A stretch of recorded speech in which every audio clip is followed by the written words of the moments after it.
Today, I want to tell you the story behind the six languages that I speak, why I learned them, how I learned them, and how each one of them becoming part of my life.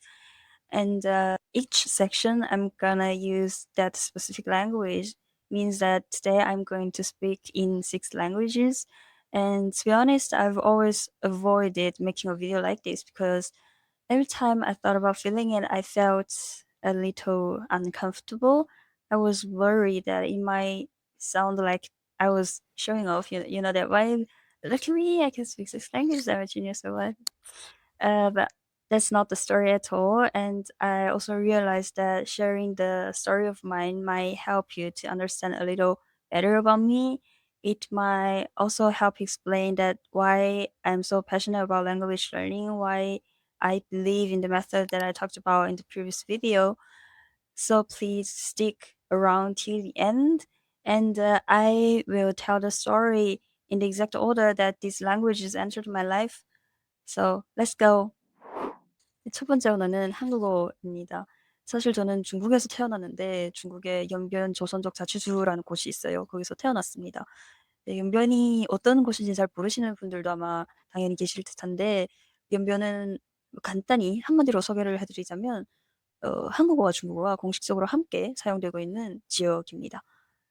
네, 저희 연변말이라 하는데 그게 "한국어는 아니지 않냐?"라는 분들도 아마 계실 듯한데 그래도 저는 그래도 한국어의 그냥 한 게 사투리 정도라고 생각을 하고 있습니다. 그렇기 때문에 저는 한국어가 제 모국어라고 생각을 하고 있고요. 이제 대학교 가기 전까지도 쭉 연변 지역에서 살아왔고 친구들이나 가족들이나 말을 할 때는 계속 우리말을 사용해 왔습니다. 근데 이제 대학교에 들어가서는 부모님이랑 친언니가 계시는데 다 한국에 계셨거든요. 그렇기 때문에 저도 매 여름방학이거나 겨울방학이 되면은 한국에 가서 보내곤 했습니다. 그런데 사실 따져 보면은 거의 그냥 4년 동안 매년 4분의 1 정도만 있었거든요. 그러기 때문에 뭐 장기 거주해 본 적 있다라고는 말을 할 수 없고요. 그러기 때문에 지금도 뭐 말을 하다 보면은 막 그 사투리가 막 튀어나오고 그럴 때도 있는데 그것도 저희 뭐 풀이니까 귀엽게 봐주셨으면 좋겠습니다. 那第二个语言呢，就是中文。至于中文呢，它就比较直接简单的多了。因为我出生在中国，长在中国，所以中文自然而然也就是我的另一个母语。高中毕业以前呢，我一直都是在吉林省的延边地区长大，后来大学是去天津读的，然后大学期间也有一个学期有幸去台湾做过交换生，但我好像都没有这些地区的口音。我好像一直以来都没有东北口音，然后去了天津好像也没有学会天津话，去台湾也没有染上台湾腔，一直都是这种正儿八经的口音。后来大学毕业以后，我就来到了日本工作生活，所以其实说实话，现在也没有多少机会去讲中文。Now time for English. As you can probably hear, I'm definitely not a native speaker. And actually, I've never been to any country that mainly speaks in English. And you can find that I got this specific and definable accent that doesn't really belong to any country. I don't know where does it come from. But I tell myself this is just my personal English style. I started learning English in primary school because, well, in China, it's a core subject with massive weights on your exams, so everybody was working so hard. But me, I was probably one of the least attentive student in the class. I slept during lessons. I was secretly doing the homework from other subjects. So looking back, I feel sorry for my teachers. I really do. But that traditional method, it's just not for me. Like memorizing the grammar rules, memorizing the vocabulary lists, repeating exercises, it never worked for me. So whenever big exams approaching, instead of studying textbooks, I would find a new TV series to binge watch. It sounds crazy, I know, but it worked like magic. My English grades were not bad. Actually, my grades were very good. And later in university, I majored in English and literature, and I was not the most hardworking student, and my grades weren't stellar, but I don't regret it at all. And being able to connect with you guys on this channel using English makes me incredibly happy. I do, and I am content with it. 次は日本語の時間です。日本語との縁もかなり深いかなと思っています。で、初めて触れたのは、小学生の時に、テニスの王子様というアニメがあったと思うんですけど、それを妹と一緒に見てて、ハマっちゃいました。で、170話ぐらいあるアニメだと思うんですけど、2、3回ぐらい振り返し見てました。で、すごい日本語っていう言語にも興味を持ち始めて、で、当時お姉ちゃんが日本語をちょっと勉強してたんですね。なので、ひらがなとカタカナを教えろよとお姉ちゃんにお願いをして教えてもらいました。それが多分初めての日本語入門、日本語勉強の扉を開けた瞬間なのかなと思います。ただ、そこからはあんまり勉強しようともしなかったし、勉強することもあんまりなくて、ただひたすら好きなアニメとか、バラエティの番組とか見てきた感じです。で、唯一一回だけ中学のとある冬休みの時に1ヶ月間だけ日本語教室を通ってました。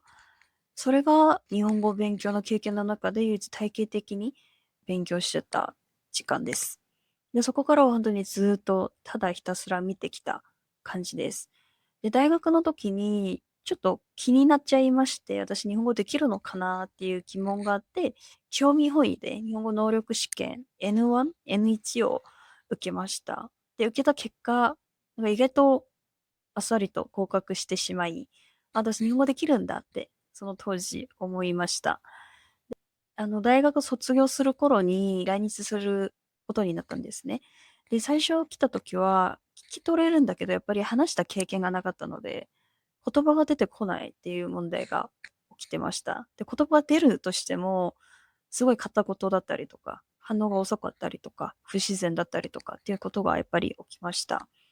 ただその時も生活も仕事も周りは日本人の方しかいなかったし、もう喋るしかないっていう環境だったので、喋り出したら、なんか意外とすごい速い速度で上達してた記憶はあります。で、今はもう6、7年いて、仕事も生活も日本語を一番使っているので、一番自然と一番早く出てくる言葉っていうのは今は逆に日本語かもしれないです。Sans de parler français, depuis longtemps, j'aime beaucoup le cinéma européen, surtout les films français. Je ne sais pas vraiment pourquoi, mais il y avait toujours quelque chose qui me touchait dans ces films. Puis, il y avait la langue. Le français me semblait élégant, doux, presque musical. À chaque fois que j'entendais quelqu'un parler français, je me disais, un jour, moi aussi, j'apprendrai cette langue. Cette idée existait déjà quand j'étais à l'université. Puis, il y a 2 ans, il s'est passé quelque chose de très simple. Je m'en souviens encore très bien. J'étais chez moi en train de faire des traitements et je me suis dit encore une fois, un jour, j'apprendrai le français. Et soudain, une question m'est venue à l'esprit, mais c'est quand exactement un jour? Quand j'aurai plus d'argent, quand je serai mariée, quand j'aurai plus de temps après mes tontons. Et puis, j'ai eu une autre pensée. Et si un jour c'était simplement aujourd'hui? Je ne sais pas pourquoi, mais cette idée m'a frappée en plein cœur. Donc, le lendemain, j'ai commencé à construire mon propre plan d'études et j'ai enfin commencé à apprendre le français.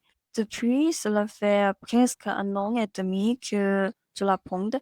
Comme j'ai mon travail à côté et ma vie quotidienne, donc j'étudie surtout sur mon temps libre.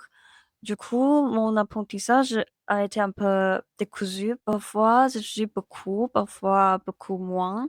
Mais même si ce n'est pas toujours régulier, je continue à avancer petit à petit.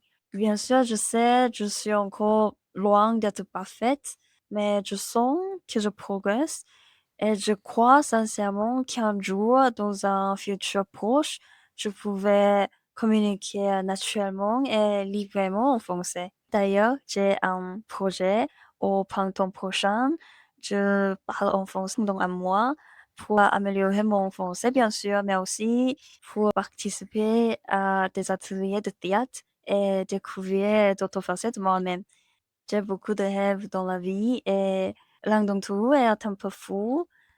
Un jour, j'aimerais jouer un jour dans un film français en français.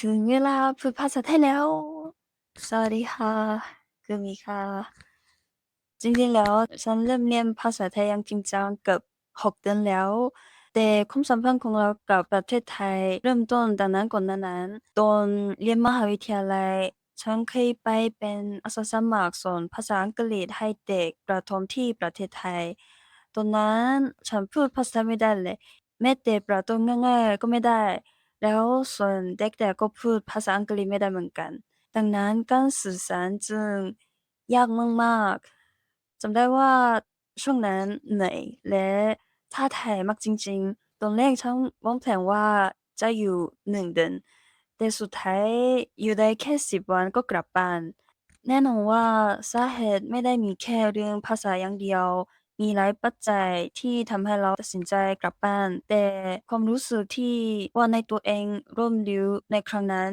ยังอยู่ในใจเสมอและทำให้ฉันตั้งใจว่าสักวันหนึ่งฉันจะต้องพูดภาษาไทยให้ได้เมื่อประมาณ6 เดือนก่อนฉันก็เริ่มเรียนภาษาไทยอีกครั้งเริ่มจากเรียนตัวอักษรเรียนการอ่านเรียนการสะกดและดูวิดีโอภาษาไทยจำนวนมากทุกๆวันตอนนี้ฉันรู้สึกว่าถ้าเป็นบทสนทนาในชีวิตประจำวันหรือเรื่องง่ายๆก็เข้าใจได้แล้วแต่ถ้าเป็นการอ่านและการเขียนก็ยังไม่ค่อยดีแต่ไม่เป็นไรค่ะยังมีเวลาก็จะพัฒนาต่อไปและมั่นใจว่าฉันจะไม่เลิกเรียนภาษาไทยแน่นอน That's my language learning journey. I don't know why I'm tired.